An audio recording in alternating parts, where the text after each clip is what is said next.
Баршаңызға қайырлы күн. Бүгін біз сіздермен етістіктің етіс категориясын өтеміз. Етіс қимыл іс-әрекет пен орындаушы арасындағы қарым-қатынасты білдіретін етістіктің категориясы. Мысалы, олар бір-бірімен хат жазысты дегендегі баяндауыш, яғни етістік жазысты. Яғни олар хат жазды деп тұрған жоқ, немесе хат жазылды деп тұрған жоқ.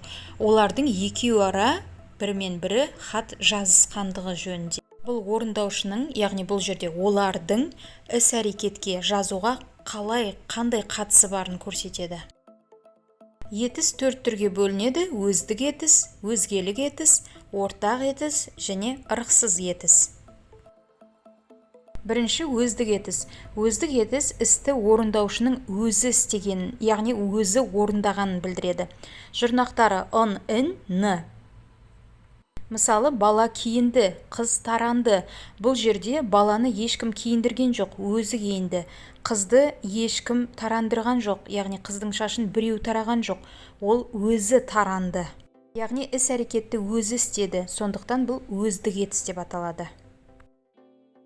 Енді келесі тапсырманы орындап көріңіз, өздік етісті табыңыз. Екінші өзгелік етіс. Өзгелік етіс қимылдың, іс-әрекеттің, сөйлемдегі іс иесі, яғни субъектінің өзі емес, екінші бір басқа субъект, яғни қимылды орындаушы арқылы істелінетінін білдіріп, белгілі бір жұрнақтар арқылы жасалады.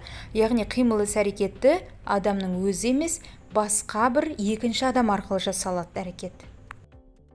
Үшіншісі ортақ етіс.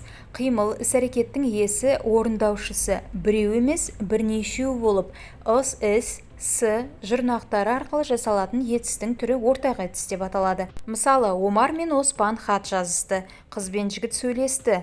Ол бізге үй салысты деген сөйлемдердегі жазу, сөйлеу, салу қимылдары бір ғана субъект, яғни іс иесі тарапынан емес, бірнеше орындаушы. Омар мен Оспан, қыз бен жігіт, ол мен біз арқылы іске асатынын көрсетеді. Келесі төртінші ырықсыз етіс. Іс-әрекеттің атқарушысы, қимыл иесі арнайы айтылмай, қимыл өздігінен істелетіндігі көрінеді. Л, түбірдің ішінде егер Л дыбысы болса, ын, н жұрнақтары жалғанады. Мысалы, сөз айтылды, уәде берілді, шарт жасалды, үй тазаланды, қамал алынды, үй салынды, тағы басқа.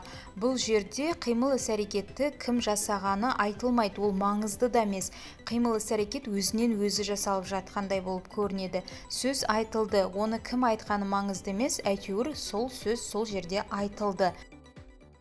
Назарларыңызға рахмет. Келесі видеоларда біз етістіктің басқа да категорияларын өтетін боламыз. Аман, есен болыңыздар.